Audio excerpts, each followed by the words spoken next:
Hello everyone. जैसे कि हमने बीएमसी की लास्ट क्लास में देखा था कि सीमेंट क्या होता है, उसमें बेसिकली हमारे कंपाउंड्स क्या क्या होते हैं, मटेरियल कौन से होते हैं, केमिकल कॉम्पोजिशन क्या है, हर एक एलिमेंट का काम क्या है हमारे सीमेंट में। उसके बाद हमने ये देखा था कि उसका मैन्युफैक्चरिंग प्रोसेस क्या है, किस किस तरीके से मेरा सीमेंट बन पाता है। उसके बाद हमने देखा था कि क्लिंकर की कंपोजिशन क्या है और उसमें जो कंपाउंड्स हैं उनका क्या क्या रोल है। जैसे मैंने आपको बताया था कि जो मेरा C3S है, जिसे हम अलाइट भी बोलते हैं, ये बेस्ट सीमेंटिक प्रॉपर्टी देता है, फ्रीजिंग के खिलाफ काफी अच्छा काम करता है, राइट। उसके बाद हमारा ये जो मेरी अर्ली स्ट्रेंथ है वो जो है वो मेरी C3S ही देता है। हाउएवर जो C2S है वो रिस्पॉन्सिबल होता है मेरी जो लेटर स्ट्रेंथ है उसके लिए। जो मेरा C2S है ये हमारा और क्या इम्पोर्टेंट रोल प्ले करता था कि ये जो है जो लेटर स्ट्रेंथ है उसके लिए तो रिस्पॉन्सिबल होता ही होता है, साथ ही साथ ये मेरा केमिकल रेजिस्टेंस के लिए इम्पार्ट करता है। मेरे सीमेंट में बेसिकली केमिकल रेजिस्टेंस इम्पार्ट करता है, ठीक है। हाउएवर जो C3A था जिसे हम बोलते हैं सिलाइट, वो फ्लैश सेट करवाता था और सल्फेट अटैक भी करवाता था। और जो C4AF था मतलब फिलाइट, वो तो ऑन साउंडनेस और वो भी एक तरह से फ्लैश सेट ही करवाता है, ठीक है। उसके बाद हमने देखा था कि हमारा ऑर्डर क्या था हीट ऑफ हाइड्रेशन का, कि सबसे ज्यादा हीट जो है वो मेरी कौन जनरेट करता है। तो उसमें सबसे पहले जो आता था वो आता था हमारा सिलाइट जो कि C3A है। उसके बाद हमारा आता था एलाइट जो कि C3S है। उसके बाद आता था हमारा फिलाइट जो कि C4AF है। और उसके बाद आता था हमारा बिलाइट जो कि C2S है। तो आज हम देखेंगे हाइड्रेशन, मीनिंग एक तो हो गया हीट ऑफ हाइड्रेशन कि हाँ वाटर के कांटेक्ट में आए तो ये लोग हीट जनरेट करते हैं और कितनी कौन करता है उसके अकॉर्डिंग हमने एक ऑर्डर बना दिया। दूसरा ये अब हम देखेंगे कि एक्चुअली जब सीमेंट वाटर के साथ मिलता है तो होती क्या रिएक्शन है, ठीक है। अब देखिए जब एक्चुअली सीमेंट जो है वो वाटर के साथ मिलता है तो जो मेरा एलाइट है वो क्या करता है, हाइड्रोजन के साथ जुड़कर एक कंपाउंड बनाता है C2SH3, C3S2H3 जो कि बाइंडिंग प्रॉपर्टी देता है। और साथ में ये बनाता है CaOH2 कैल्शियम हाइड्रोक्साइड, जो कि आगे जाके ये अनडिजायरेबल होता है, ये हमें चाहिए नहीं होता है, ये अनडिजायरेबल प्रोडक्ट है क्योंकि ये एक्चुअली कॉज करता है सल्फेट अटैक। क्यों? अगर मेरे सॉइल में कहीं पे भी सल्फेट प्रेजेंट है तो ये उसके साथ रिएक्ट कर जाता है और सल्फेट अटैक करवाता है हमारा, ठीक है।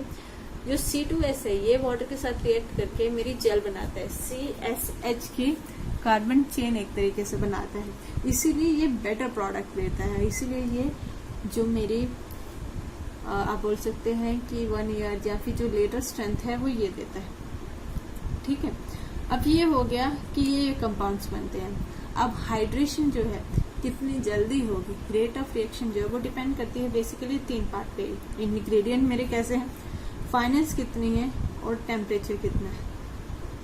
अगर तो फाइनेंस मेरी ज्यादा है प्रोडक्ट की, सीमेंट बहुत ज्यादा फाइन है, तो मेरा रेट ऑफ रिएक्शन बहुत जल्दी होगा, बहुत फास्ट हो। और अगर मेरा टेम्परेचर हाई है तब भी रेट ऑफ रिएक्शन बहुत फास्ट हो, ठीक है। तो इसी चक्कर में अब हम एक और ऑर्डर बनाते हैं कि रेट ऑफ रिएक्शन के अकॉर्डिंग मेरे इंग्रेडिएंट एक्चुअली कैसे, कंपाउंड्स में क्या रेट ऑफ रिएक्शन का वो। एक तो हो गया हीट ऑफ हाइड्रेशन की सबसे ज्यादा हीट कौन निकालता है, एक है रेट ऑफ हाइड्रेशन कि जल्दी से रिएक्ट करने का किसका वो है, मतलब बहुत जल्दी जो रिएक्ट कर जाता है। तो सबसे पहला जो है उसमें मेरा C3AF जो है इसकी रेट ऑफ रिएक्शन बहुत ज्यादा है, सबसे ज्यादा। उसके बाद आता है C3A, उसके बाद आता है C3S और उसके बाद आता है C2S। अब इसमें से मैंने आपको बताया था फ्लैश सेट के लिए रिस्पॉन्सिबल है C3A, ठीक है। ये हमारा है जो इनिशियल स्ट्रेंथ आती है, ये हमारा है जो कि लेटर स्ट्रेंथ आती है उसके लिए, और ये भी हमारा फ्लैश सेट करता है। बट बेसिकली फ्लैश सेट जो है वो इसकी वजह से होता है, ठीक है। अब उसके बाद हम देखते हैं, क्वेश्चन आता है कि मिनिमम वाटर रिक्वायरमेंट कितनी है मेरे सीमेंट के लिए। तो अगर हम वाटर रिक्वायरमेंट की बात करें तो मेरा बेसिकली सीमेंट में 2 तरीके की वाटर रिक्वायरमेंट है। एक तो है जो जेल बनाने के लिए काम आएगा, ठीक है, कि मेरा जो है ये वाटर के साथ मिलके जेल बनाएंगे तो इसके लिए पानी चाहिए। और दूसरा पोर्स, जब ये कंपाउंड्स बनेंगे उनके पोर्स में होंगे, उनको फिल आउट करने के लिए वाटर चाहिए। तो जेल बनाने के लिए मेरे को बेसिकली 23% वाटर चाहिए होता है, और जो मेरा फ्री वाटर है वो मेरे को चाहिए होता है 5%। 15%। तो दोनों को मिला के मेरी जो मिनिमम रिक्वायरमेंट वाटर की बनती है वो बनती है 38%।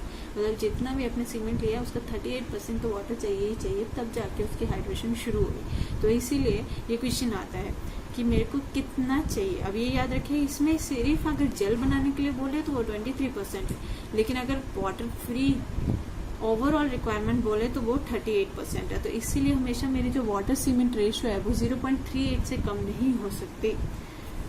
उसके बाद अब हमारा क्वेश्चन आते हैं कि टेस्ट ऑन सीमेंट से क्वेश्चन आते हैं कि सीमेंट पे मेरे कितना के टेस्ट हो सकते हैं। तो अगर हम टेस्ट की बात करें तो बेसिकली सीमेंट पे मेरे 3 तरीके के टेस्ट किए जाते हैं। 2 तरीके के टेस्ट होते हैं। एक होते हैं फील्ड टेस्ट की बैच फील्ड पे है और हम फील्ड पे कुछ ऐसे टेस्ट कर सके बिना उसे लेबोरेटरी भेजे। वो कुछ टेस्ट हैं जिससे हम वो वाले टेस्ट करके हम बेसिकली बता पाए कि मेरा बैच जो है वो सही है कि नहीं है, उसे यूज कर सकते हैं कि नहीं यूज कर सकते। और उसके बाद आते हैं लेबोरेटरी टेस्ट। लेबोरेटरी में क्या होता है, हम बेसिकली लेबोरेटरी में जाके उसके ऊपर टेस्ट करते हैं। वो भी 2 तरीके से हो सकते हैं, फिजिकली और केमिकल। फिजिकल ये है जस्ट कि उसमें हम उसकी केमिकल कॉम्पोजिशन चेंज नहीं कर रहे, लेकिन जो केमिकल है उसमें हम उसकी केमिकल कॉम्पोजिशन चेक कर रहे हैं कि उसमें कितना क्या % है। ठीक है। अब फील्ड टेस्ट की अगर हम बात करें तो फील्ड टेस्ट में मेरे कुछ पॉइंटर्स हैं जिन्हें देख के हम फील्ड के ऊपर ही टेस्ट करके बोल सकते हैं कि वेदर बैच मेरा सही है कि नहीं। जैसा पहला, मेरा जो सीमेंट है उसका कलर जो है वो ग्रीनिश ग्रे होता है। ठीक है। अगर वो नहीं है तो आप बैच वापस कर सकते हैं, उसको यूज करने में थोड़ा सा इशू। नहीं तो अगर ग्रीनी कलर नहीं है उसके ऊपर दूसरे टेस्ट करके देखिए, अगर वो वैसे स्टैंड दे रहा है यू कैन यूज। लेकिन हालांकि जो मेरा सीमेंट है उसका कलर हमारा ग्रीनिश ग्रे होना चाहिए। इसके ऊपर क्वेश्चन बनता है कि सीमेंट के किस तरीके का कलर है। दूसरा जो सीमेंट है उसका जो पैक है उसमें अगर मैं हाथ डालूं तो मेरे को ठंडा फील होना चाहिए, गर्म फील नहीं होना चाहिए। दूसरा उसमें लम्प्स नहीं होने चाहिए। उसके बाद जो मेरा सीमेंट है उसको अगर मैं अपनी उंगलियों के ऊपर लूं तो वो मेरे को सॉफ्ट महसूस होना चाहिए, रफ नहीं महसूस होना चाहिए। ठीक है। उसके बाद जो मेरे, अगर मैं सीमेंट को वाटर के अंदर डालूं तो मेरा सीमेंट सिंक करना जाना चाहिए, क्योंकि इसकी जो स्पेसिफिक ग्रेविटी है वो वाटर से ज्यादा है। तो ये बेसिकली फ्लोट नहीं करेगा, ये मेरा सिंक कर जाएगा। उसके बाद अगर मैं थिन पेस्ट बनाऊं सीमेंट की तो वो मेरी उंगलियों पे स्टिक करना चाहिए। ठीक है। ये भी एक निशानी है जिसे आप चेक कर सकते हैं। ठीक है। तो ये कुछ थे फील्ड टेस्ट जिससे आप बता सकते हैं कि जो सीमेंट है उसका बेस सही है कि नहीं। उसके बाद जब फील्ड टेस्ट हो गए, ठीक है, उसके बाद हम चेक करते हैं लेबोरेटरी टेस्ट। अब हमें चेक करना है उसकी स्ट्रेंथ कितनी है, इनिशियल सेटिंग टाइम क्या है, फाइनल सेटिंग टाइम क्या है, ये सब चेक करना है। सबसे पहले हमारा आता है सीप टेस्ट, इसमें कि हम उसकी फाइनेंस चेक करते हैं। As I told you, hydration जो है वो मेरी फाइनेंस के ऊपर डिपेंड करती है। तो जितनी ज्यादा फाइनेंस होगी उतनी जल्दी मेरी रिएक्शन होगी। तो हम फाइनेंस चेक करते हैं। फाइनेंस को चेक करने के लिए अब मेरे 3 तरीके हैं। ठीक है। एक तो है सीव एनालिसिस, जो कि बेसिक मेथड यूज होता है। उसमें हम क्या करते हैं, एक छाननी लेते हैं, सीव लेते हैं जो कि 90 माइक्रोन की होती है। उसके अंदर हम सीमेंट का डालते हैं बैच। मान लीजिए आप कितने % ले लिए, 100 ग्राम की 200 ग्राम, जितना भी बैच लिया मैंने, उसको मैंने किया सीव। सीव करने के बाद जो मेरा रेसिड्यू होता है छाननी के ऊपर जो बच जाता है उसको मैं देखूंगी वो कितने ग्राम क्या है। उसके बाद मैं परसेंटेज निकालूंगी कि वो कितना % है। तो एज पर द सीव टेस्ट जो मेरा, अगर हम बोले ऑर्डिनरी पोर्टलैंड सीमेंट है, अगर तो ऑर्डिनरी पोर्टलैंड सीमेंट है तो मेरी उसकी वैल्यू, रेजिड्यू की वैल्यू जो है वो 10% से ज्यादा नहीं होना चाहिए। अगर उससे ज्यादा है तो मैं सीमेंट यूज नहीं कर पाऊंगी। ठीक है। वो फेल हो जाएगा। और अगर मेरा लो हीट सीमेंट है तो भी यही है। ठीक है। अगर मेरा रैपिड हार्डनिंग सीमेंट है या फिर हाई एल्यूमिना सीमेंट है या फिर पोज़ोलाना पोर्टलैंड सीमेंट है या फिर सुपर सल्फेट सीमेंट है, इन सब के लिए वैल्यू 5% है। अब ये बेसिक इतने सारे सीमेंट है कौन कौन से, ये हम आगे डिस्कस करेंगे कि ये किस तरह के हमारे सीमेंट है। ठीक है। उसके बाद मैंने आपको बोला कि फाइनेंस के मेरे 3 टेस्ट होते हैं। एक तो बात होगी सीव एनालिसिस की। दूसरे जो टेस्ट है उसको हम बोलते हैं हमारा एयर परमेबिलिटी अपरेटस, और थर्ड जो है वो है वेगनर टर्बिडिटी मीटर। अब ये दोनों टेस्ट जो हैं ये बेसिकली डिपेंड करते हैं स्पेसिफिक सरफेस एरिया के ऊपर वर्क करते हैं। तो क्वेश्चन आता है कि मेरे स्पेसिफिक सरफेस एरिया के ऊपर कौन सा टेस्ट है जो कि मेरे को फाइनेंस बताता है। तो वो हमारा कौन कौन सा है, एयर परमेबिलिटी अपरेटस है और दूसरा वेगनर टर्बिडिटी मीटर। जो एयर परमेबिलिटी अपरेटस है इसमें हमारा अपरेटस जो यूज होता है वो होता है नर्स एंड बेलाइन अपरेटस। और इसमें हम क्या चेक करते हैं, जो मेरा ओपीसी है, ओपीसी का जो मेरा surface area, specific surface area आना चाहिए, वो मेरा आना चाहिए 2250 सेंटीमीटर स्क्वायर पर ग्राम। मतलब अगर मैं एयर परमेबिलिटी टेस्ट के अकॉर्डिंग देखूं तो जो मेरा ओपीसी है उसके लिए वैल्यू जो है वो मेरी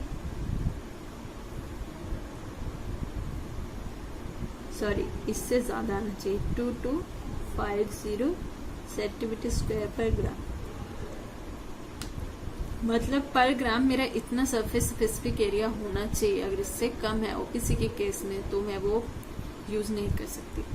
उसी तरीके से अगर हम बात करें हमारे लो हीट सीमेंट की, तो इसके लिए ये वैल्यू है हमारी 3250 सेंटीमीटर स्क्वायर पर ग्राम। ठीक है, यही अगर मैं बात करूं मेरे रैपिड हार्डनिंग सीमेंट की, तो इसमें जो है ये भी मेरा 3250 सेंटीमीटर स्क्वायर पर ग्राम। ठीक है, इससे मेरा ज्यादा होना चाहिए। उसके बाद जो है रैपिड हार्डनिंग सीमेंट के बाद अगर हम बात करें हाई एल्यूमिनियम सीमेंट की, तो इसकी मेरी जो वैल्यू है वो होनी चाहिए 2250 सेंटीमीटर स्क्वायर पर ग्राम से ज्यादा। ओके, उसके बाद आता है पोर्सिलोना पोर्टलैंड सीमेंट, इसकी वैल्यू 3000 सेंटीमीटर स्क्वायर पर ग्राम से ज्यादा होनी चाहिए। और जो मेरी आता है सुपर सल्फेट सीमेंट, इसकी वैल्यू मेरी जो है वो 4000 सेंटीमीटर स्क्वायर पर ग्राम से ज्यादा होनी चाहिए। अब इनके ऊपर क्वेश्चन बनते हैं कि मान लीजिए ओपीसी के वो वैल्यू पूछ लेंगे कितना स्पेसिफिक सरफेस एरिया है मेरा ओपीसी का होना चाहिए, तो हमें ये वैल्यूज याद होनी चाहिए। और इसलिए मैंने लिख दी है, आप इसे नोट डाउन कर सकते हैं कि ये वैल्यूज मेरी याद होनी चाहिए।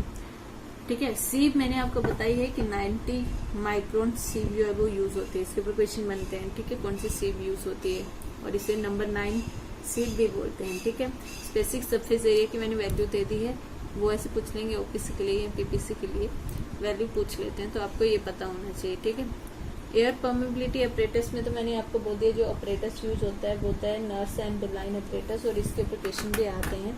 ठीक है, और जो मेरा दूसरा है बैगनर टर्बिडिटी, इसमें क्या बेसिकली हम करते हैं, इसमें हम बेसिकली करते हैं सेडिमेंटेशन। ओके, सेडिमेंटेशन से हम पता करते हैं कि हमारा कितना उसका स्पेसिफिक सरफेस एरिया है। ठीक है, तो इससे हम ऐसे चेक करते हैं। उसके बाद अगर हम बात करें, ये हो गया मेरा फाइनेंस के लिए। अब फाइनेंस का टेस्ट हम करते क्यों? फाइनेंस का टेस्ट हमारा इसलिए जरूरी है क्योंकि जितनी ज्यादा फाइनेंस होगी उतनी, मैंने आपको बोला, रेट ऑफ रिएक्शन हाई होगा, और जितना रेट ऑफ रिएक्शन हाई होगा उससे क्या होता है, मेरी स्ट्रेंथ डिक्रीज हो जाती है। क्यों? क्योंकि रेट ऑफ रिएक्शन जो है वो हाई है, बहुत कम टाइम मिल रहा है मेरे सीमेंट को सेट होने के लिए। तो सीमेंट को सेट होने के लिए जितना कम टाइम मिलेगा उतनी जल्दी रिएक्शन होगी, और उसकी वजह से उसकी स्ट्रेंथ में कमी आएगी। स्ट्रेंथ अगर मेरी बहुत कम है तो उसकी वजह से क्या होगा, क्रैक आने के चांसेस है। ठीक है, क्रैक आएंगे तो मेरा फेलियर होने के चांसेस हैं। फेलियर होने के चांसेस हैं, सेटिंग टाइम डाउन हो जाता है। रेट ऑफ रिएक्शन अगर हाई है तो मेरा सेटिंग टाइम उतना ही कम हो जाएगा। ठीक है, तो ये कुछ इफेक्ट है फाइनेंस के। क्या क्या? फाइनेंस अगर हाई होगी तो रेट ऑफ स्ट्रेंथ, जो मेरी डेवलपमेंट है वो हाई होगी। Rate of strength development high होने की वजह से मतलब क्या है कि रेट ऑफ रिएक्शन जल्दी होगा। रेट ऑफ रिएक्शन की वजह से श्रिंकेज ज्यादा आएगी, हार्डनिंग भी फास्ट होगी, स्ट्रेंथ उतनी गेन नहीं कर पाएगा। रेट ऑफ हीट एवेल्युएशन, जो एक्सोथर्मिक हीट है वो बहुत जल्दी होगी रिलीज, क्रैकिंग बढ़ जाएगी, और सेटिंग टाइम डिक्रीज हो जाएगा। तो फाइनेंस जानना हमारे लिए इतना जरूरी इसलिए क्योंकि इससे इतने सारे इफेक्ट हो सकते हैं।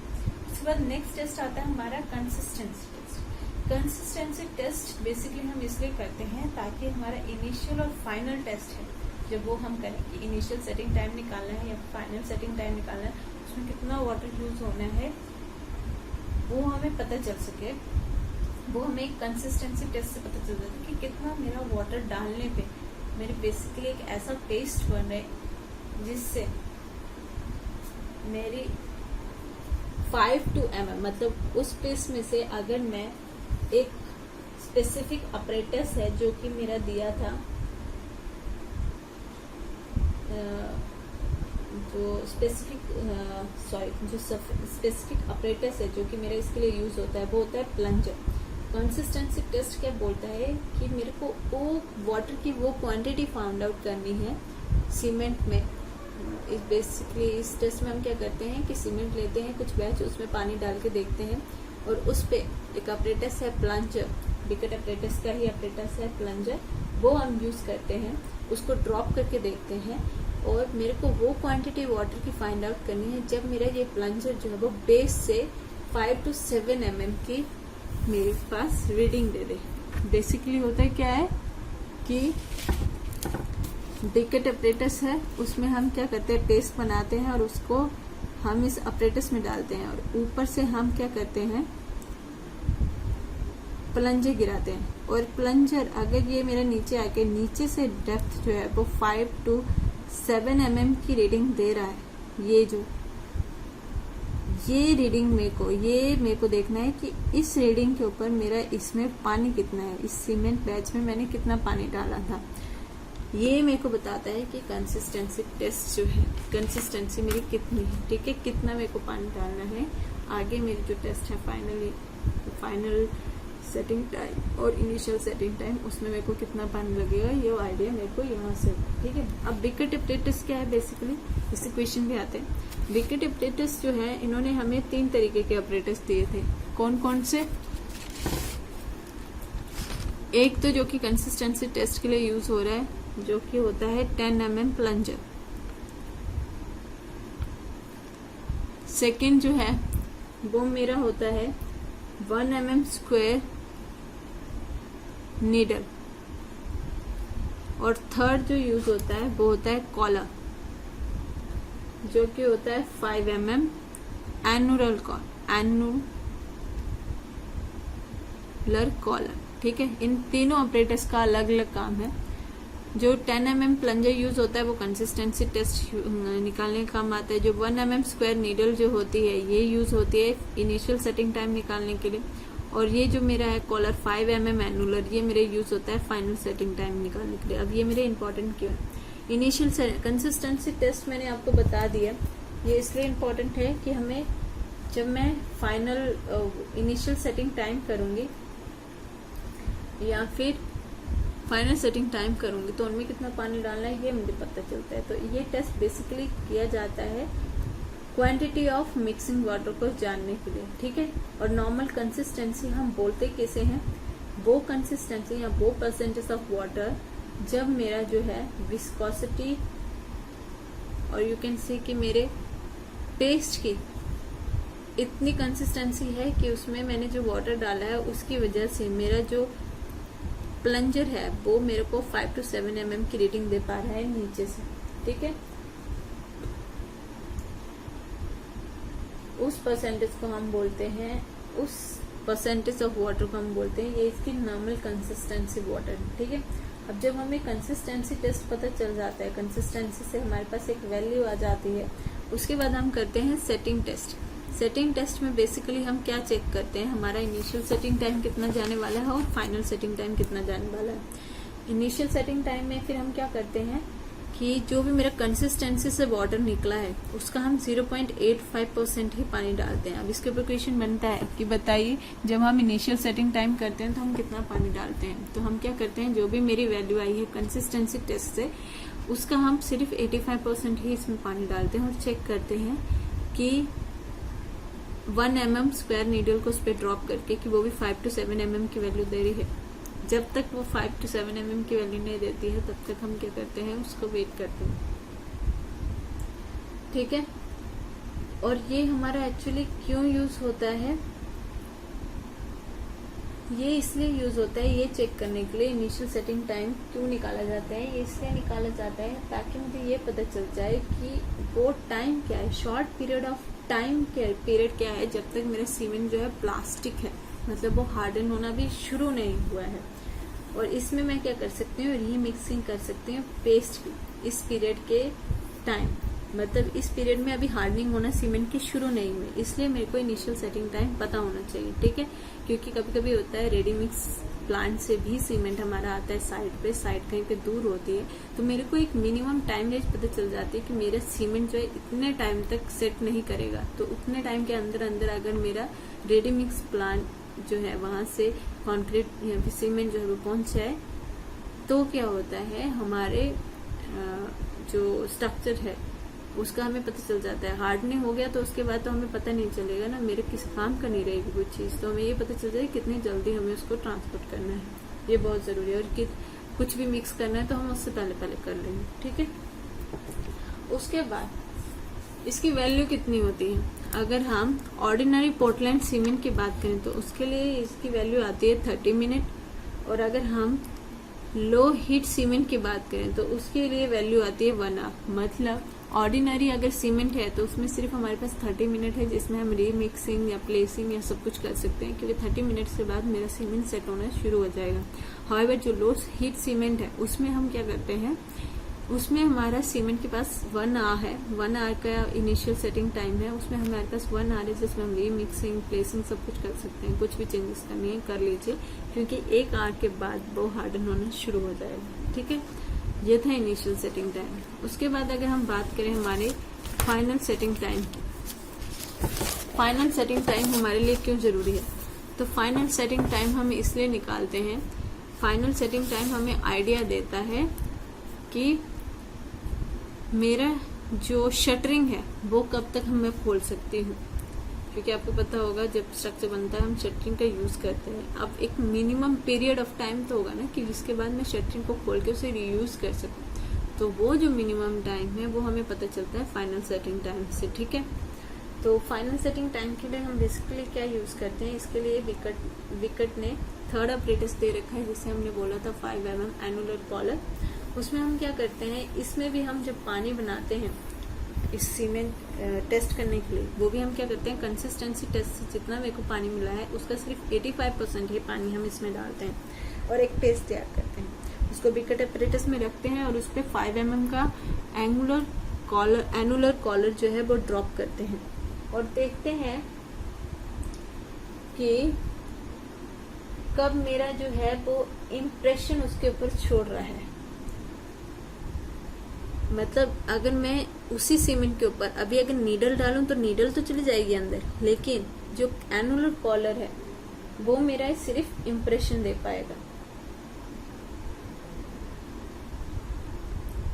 Sorry, here I got wrong. जो मेरी नीडल है वो जो है वो इम्प्रेशन दे पाएगी, लेकिन मेरा एनुलर कॉलर जो है वो उसके अंदर पेनिट्रेट नहीं कर पाया, एनुलर कॉलर जो है वो ऊपर ही रहेगा। ये वो टाइम पीरियड है, ठीक है। मतलब मेरी पेस्ट है उसमें मैंने 85% पानी डाला, ठीक है, और उस पेस्ट को मैंने बिकट अपरेटस पे रखा और ऊपर से मैंने उस पर एनुलर कॉलर ड्रॉप किया।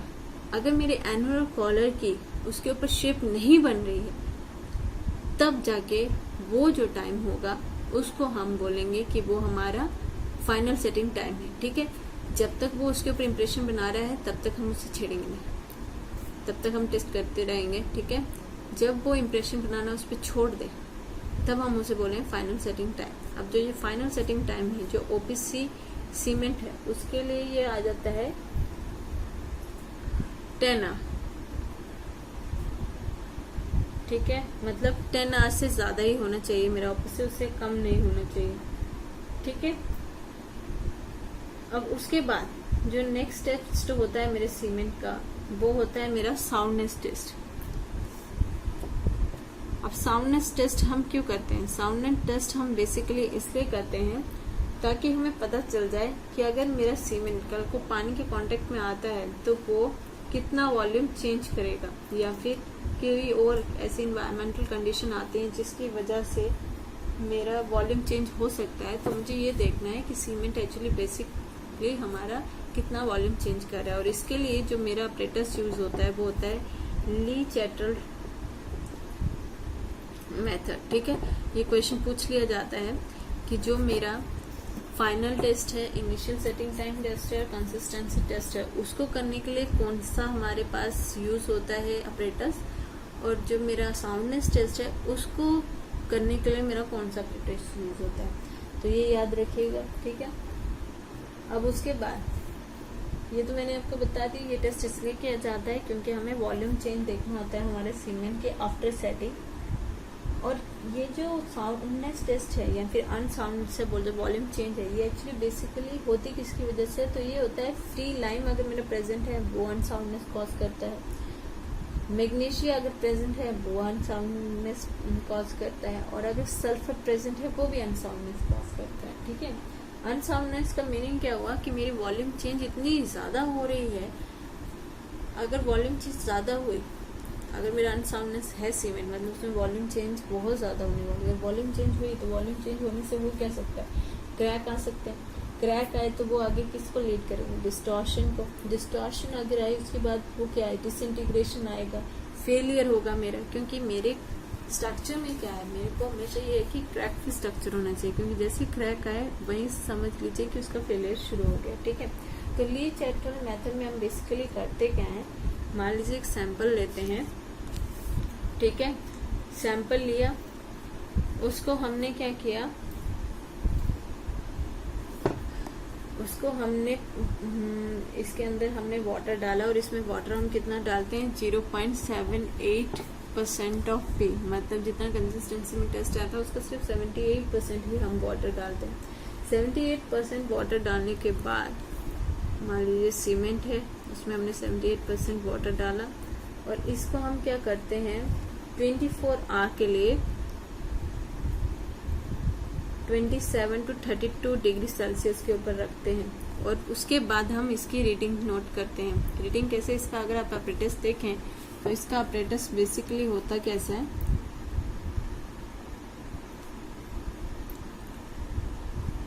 इसमें क्या होता है, इसका जो डाया है हमारा, इसके ऊपर भी क्वेश्चन आते हैं, इसका डाया जो है वो होता है 30 mm, ठीक है। और अगर हम इसकी साइड व्यू की बात करें तो इसका साइड व्यू कुछ इस तरीके का होता है, और इसकी ये हाइट भी जो है ये भी हमारी 30 mm की होती है, तो इनके ऊपर भी क्वेश्चन बनते हैं, ठीक है। तो ये हमें पता होना चाहिए, इसकी हाइट भी 30 mm की होती है और इसका डाया भी मेरा 30 mm का होता है, ठीक है। तो इनके बीच में बेसिक पहला जो है कुछ डिस्टेंस होता है, तो हम क्या करेंगे, उसकी वैल्यू नोट डाउन करेंगे जब हम इसे 24 आवर के बाद देखेंगे 27 to 32 डिग्री सेल्सियस में रख के। सीमेंट का सैंपल मेरे यहाँ पे होता है, और मेरे को देखना है कि इनके बीच का गैप कितना है, वो मैं नोट डाउन कर लूंगी एस एक्स। उसके बाद हम क्या करेंगे, इसी सैंपल को बॉइलिंग वाटर में रख देंगे फॉर 3 आवर्स, ठीक है। और उसके बाद हम इसे कूल करेंगे, और उसके बाद फिर से हम चेक करेंगे इन दोनों के बीच का डिफरेंस, और उसके बाद हम चेक करेंगे कि जो मेरा डिफरेंस आया है वो मेरा for OPC, RHC, LSC and PPC, इन सब के लिए 10 mm से ज्यादा नहीं होना चाहिए, ठीक है। 10 mm से ज्यादा नहीं होना चाहिए। और जो मेरा हाई एल्यूमिना सीमेंट है उसके लिए और सुपर सल्फेट सीमेंट के लिए ये वैल्यू जो है वो 5 mm से ज्यादा नहीं होनी चाहिए, ओके।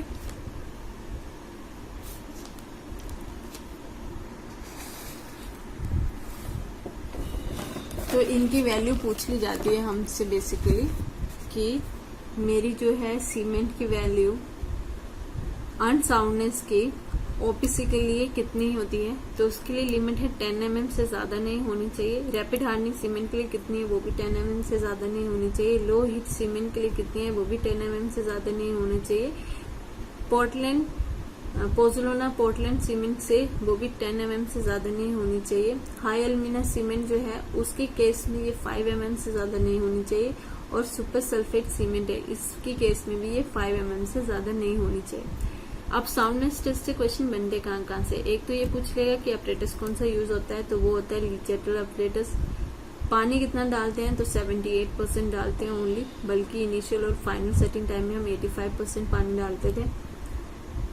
और इसमें हमारा जो ये अपरेटस यूज होता है इसका डाया कितना है 30 mm, और या फिर 3 सेंटीमीटर, ठीक है, और इसकी हाइट भी हमारी 3 सेंटीमीटर है। ओके, ये 3-4 क्वेश्चन है जो कि इस टॉपिक से बन सकते हैं। उसके बाद हमारा आता है कि यही साउंडनेस टेस्ट जो है हम एक और तरीके से कर सकते हैं। एक तो हो गया ली चैटलर ऑपरेटर से, दूसरा है ऑटोक्लेव से।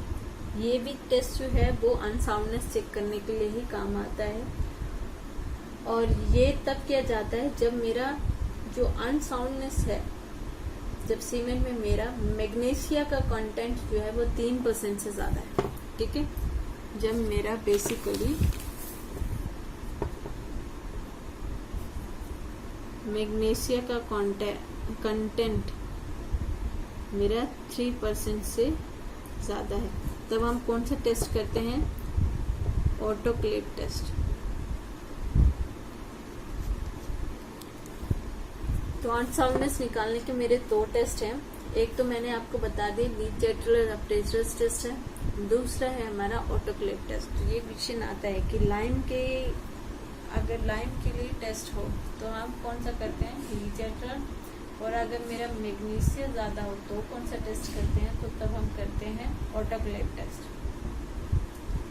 ओके, इसमें क्या आता है कि मेरा जो सीमेंट की वैल्यू है, जो एक्सपेंशन है, वो 0.8% से ज्यादा नहीं होना चाहिए। यहाँ पे हम डिस्ट्रिक्ट कर देते हैं इस चीज को, 0.8 से ज्यादा नहीं होना चाहिए। अब 2 मेन रीजन क्या है अनसाउंडनेस के? एक तो अनकम्बाइंड लाइन रह जाता है, ठीक है, या फिर दूसरा क्या है कि जो मेरा जिप्सम है वो हम इसलिए डालते थे हमारे मैन्युफैक्चरिंग प्रोसेस में ताकि मेरा सेटिंग टाइम इंक्रीज हो सके और मेरे को जो इनिशियल सेटिंग टाइम है वो ज़्यादा मिल सके। उसमें बेसिकली क्या होता है कि जिप्सम के साथ मेरा जो C3A है, जो मैंने बोला था हमारा सिलाइट है, वो रिएक्ट करके हमारा कैल्शियम एल्यूमिनेट सल्फेट बना देता है, और उसकी वजह से क्या होता है, हमारा वॉल्यूम चेंज होने के चांसेस ज़्यादा हैं। क्या होता है बेसिकली,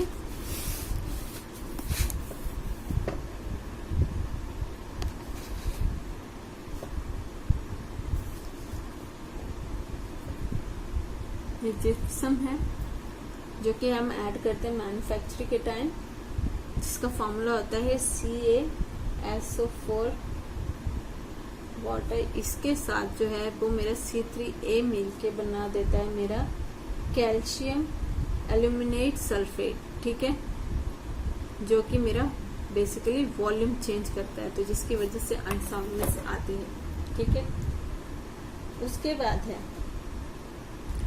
हम करते हैं स्ट्रेंथ टेस्ट। स्ट्रेंथ टेस्ट में हम क्या करते हैं बेसिकली, स्ट्रेंथ टेस्ट में हम करते हैं कि इसकी 2 तरीके की टेस्ट चेक करते हैं। एक तो कंप्रेसिव स्ट्रेंथ चेक करते हैं, एक टेंसाइल स्ट्रेंथ चेक करते हैं। कंप्रेसिव स्ट्रेंथ अगर मुझे चेक करनी है तो हम क्या करते हैं, क्यूब बनाते हैं, क्यूब का बैच बनाते हैं, 3 क्यूब का बैच बनाते हैं, और वो भी कितने mm के साइज का, 70.6 mm के साइज का हम क्या करते हैं, क्यूब बनाते हैं। सॉरी, 3 क्यूब बनाते हैं हम 70.6 mm के। ये क्वेश्चन पूछता है कि जब मेरे सीमेंट की स्ट्रेंथ चेक करनी होती है तब हम कितने के क्यूब बनाते हैं, तो याद रखिएगा 70.6 मतलब 7 सेंटीमीटर के हम क्यूब बनाते हैं, और इन क्यूब्स की एवरेज स्ट्रेंथ देखते हैं हम, ठीक है। तो ये कहा जाता है कि जो मेरी स्ट्रेंथ है, अगर मैं उनकी 3 डे स्ट्रेंथ देखूंगी तो वो मेरी हाफ ऑफ 28 डे स्ट्रेंथ के इक्वल होनी चाहिए, ठीक है। जैसे कि अगर मान लीजिए मैं सीमेंट जो है, जब मेरे सीमेंट आता है उस पर स्पेसिफिक मेंशन होता है कि वो M30 ग्रेड का है कि M40 ग्रेड का है, M50 ग्रेड का है। तो ये 40-50 जो लिखा होता है इसका मीन होता है कि 28 डेज के बाद उनकी इतनी स्ट्रेंथ आने वाली है। तो वही अगर हम स्ट्रेंथ यहाँ पे टेस्ट में चेक करें तो यहाँ पे हम क्या बोल रहे हैं कि हम 3 क्यूब बनाएंगे, उनका टेस्ट करेंगे, उनकी स्ट्रेंथ देखेंगे 3 दिन के बाद, तो वो जो स्ट्रेंथ है वो मेरी 28 दिन की जितनी उनकी स्ट्रेंथ मेंशन है उसका हाफ होनी चाहिए, और वही 7 डे की जो स्ट्रेंथ है वो मेरी होनी चाहिए 2/3 ऑफ 20th डे। अब इसके ऊपर क्वेश्चन आता है, पिछली बार भी क्वेश्चन आया था कि जो 7 डे की स्ट्रेंथ है वो कितनी होनी चाहिए मेरी, वो होती है हमारी जो 28 डेज की स्ट्रेंथ है उसकी 2/3, और जो मेरी 3 डे की स्ट्रेंथ होती है वो मेरी होती है हाफ ऑफ 28 डेज स्ट्रेंथ। ठीक है, और इसके लिए रिस्पॉन्सिबल कौन सा कंपाउंड था, हमारा एलाइट C3S, क्योंकि हमारे शुरू में जितनी भी स्ट्रेंथ आती है वो उसकी वजह से आती है। ठीक है, ये इम्पोर्टेंट है, ये 2 पॉइंट ये याद रखिएगा क्योंकि इसके ऊपर क्वेश्चन बनता है। उसके बाद ये हो गया कंप्रेसिव स्ट्रेंथ। उसके बाद अगर हम बात करें टेंसाइल स्ट्रेंथ की, तो टेंसाइल स्ट्रेंथ जो है बेसिकली कंक्रीट जो है या फिर सीमेंट, इसकी कंप्रेसिव स्ट्रेंथ जो है वो ज़्यादा होती है, टेंसाइल स्ट्रेंथ कम होती है। तो टेंसाइल स्ट्रेंथ जो है वो सिर्फ और सिर्फ 10 to 15% हम लेके चलते हैं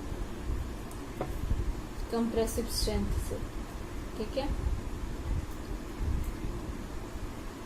इसमें जो हम हमारा अपरेटस यूज करते हैं हमारी टेंसाइल स्ट्रेंथ निकालने के लिए, वो यूज होता है स्टैंडर्ड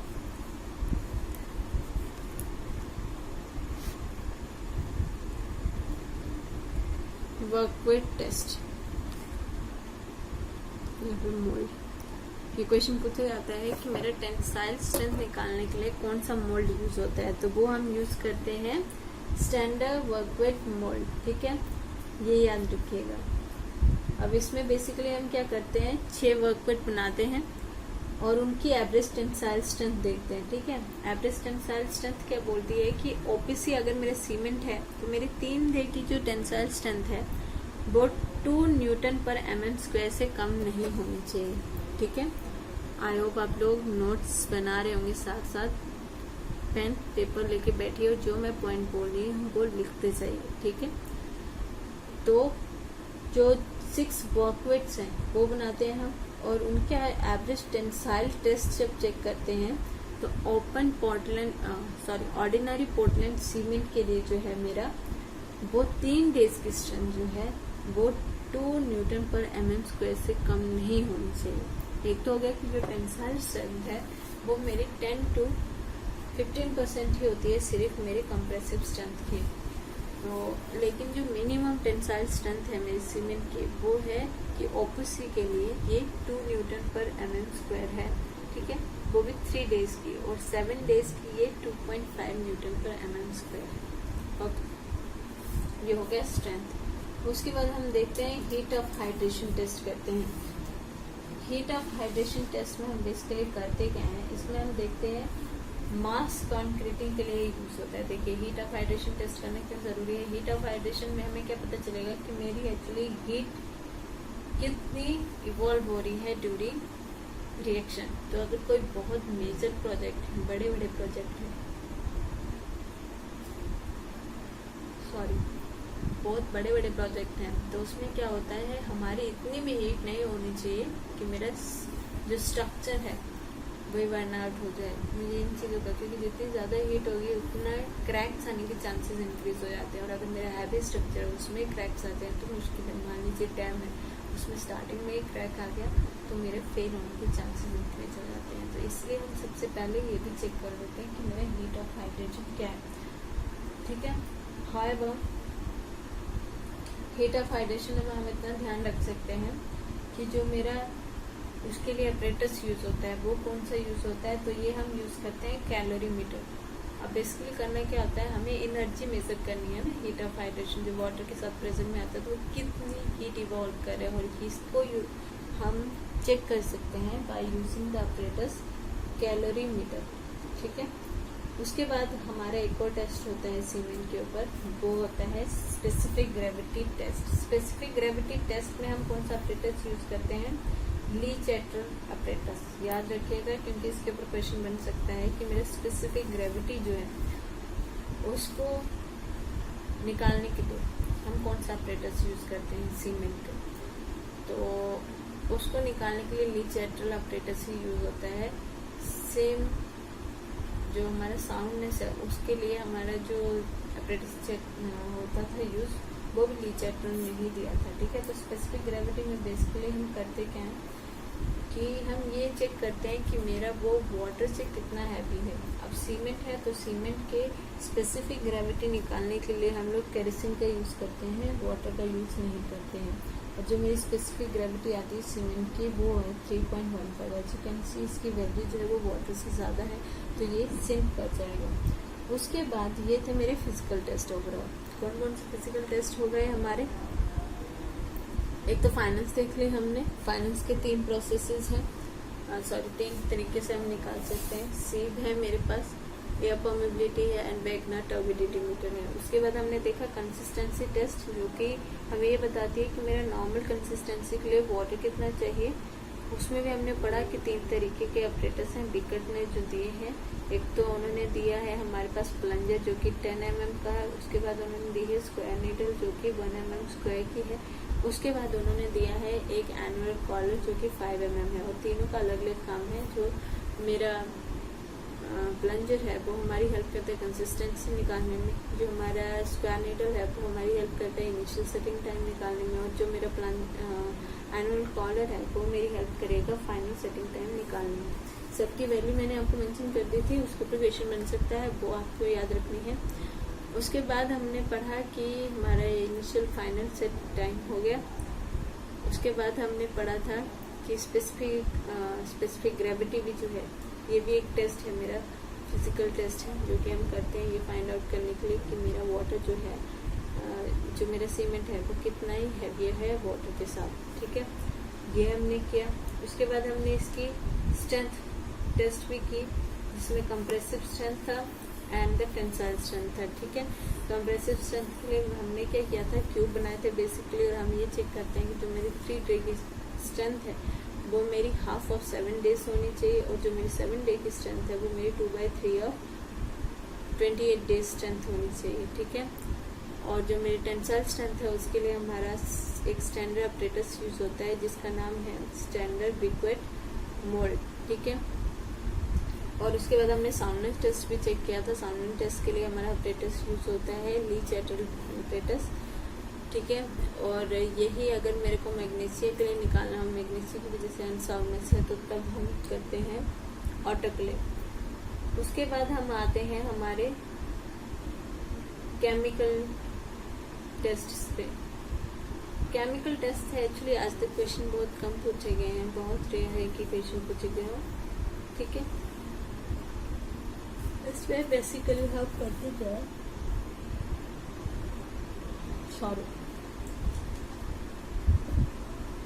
इसमें ये कहता है कि हम सबसे पहले चेक करते हैं लॉस ऑन इग्निशन, मतलब अगर मैं हीट करूं अपने सीमेंट को तो मेरी कितनी लॉस हो रही है। तो 1 ग्राम सैंपल को अगर मैं 15 मिनट मफल फर्नेस में रखूं एट 900 to 1000 डिग्री सेल्सियस, तो मेरी जो है 15 मिनट के बाद हम देखें उसमें क्या चेंजेस आएंगे। अगर तो उसमें 4% से अगर तो OPC 53 ग्रेड का सीमेंट है तो ये रिकमेंड है कि उसमें 4% से ज़्यादा का चेंज नहीं आना चाहिए। और जो मेरा OPC 43 एंड 33 है उनमें मेरा 5% से ज़्यादा नहीं आना चाहिए।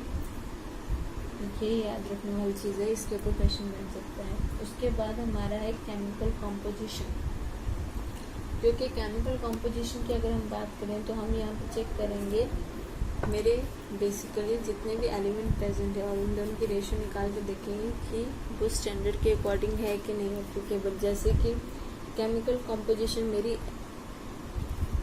Al2O3 बाय Fe2O3 जो है ये 0.66 से कम नहीं होनी चाहिए।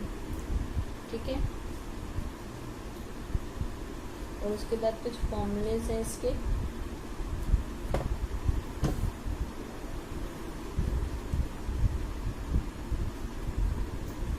हालांकि इस टॉपिक से इतना आज तक कोई क्वेश्चन पूछा नहीं गया है, फिर भी स्टिल हमें कर लेते हैं, इसमें उसको कोई पता नहीं है, ये मैंने आपको बता दिया।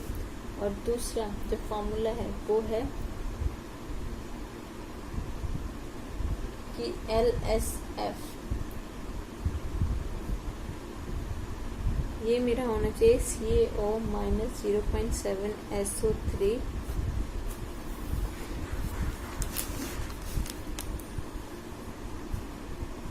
2.8 SiO2 plus 2 times Al2O3 plus 0.65 Fe2O3, ये फॉर्मूला है LSM का, ठीक है। और इसमें ये बोला था इसकी एक रेंज है कि ये 0.66 से लेके 1.02 इसके बीच में लाई करना चाहिए। जो मेरा मैग्नीशियम है उसकी वैल्यू मेरे 6% से ज़्यादा नहीं होनी चाहिए। और इनसॉल्युबल रेजिड्यू जितने भी हैं उसमें कहा जाता है अगर तो मेरा 33 ग्रेड है तो वो 4% से ज़्यादा नहीं होनी चाहिए, और अगर मेरा 43 या 53 है तो मेरा ये 2% से ज़्यादा नहीं होना चाहिए, ठीक है। तो आज हमने सीमेंट के टेस्ट कवर किए हैं, कल हम देखेंगे टाइप ऑफ सीमेंट। और कोई भी डाउट हो तो आप मेंशन कर सकते हैं। जो भी मैंने आज टॉपिक डिस्कस किया है आप उस टॉपिक को एक बार गो थ्रू कीजिए, अपने नोट्स देखिए, कोई भी पॉइंट नया ऐड आपको लगता है कि हुआ है उसको ऐड ऑन कीजिए, प्रीवियस से क्वेश्चंस लगाइए, देखिए आप लगा पा रहे हैं कि नहीं लगा पा रहे हैं। डेली करंट अफेयर पढ़िए, जनरल अवेयरनेस के सेशन अवेलेबल हैं वो लगाइए, और अपनी प्रिपरेशन को बूस्ट अप कीजिए। अगर आपको वीडियो अच्छी लगे तो लाइक कीजिए, सब्सक्राइब कीजिए और बेल आइकन को दबा लीजिए ताकि जब भी कोई नई वीडियो आए तो आपको नोटिफिकेशन आ जाए, ठीक है। अब हम कल डिस्कस करेंगे मेरा टाइप ऑफ सीमेंट बेसिकली कितने टाइप के हैं मेरे, ओके। तब तक के लिए थैंक यू।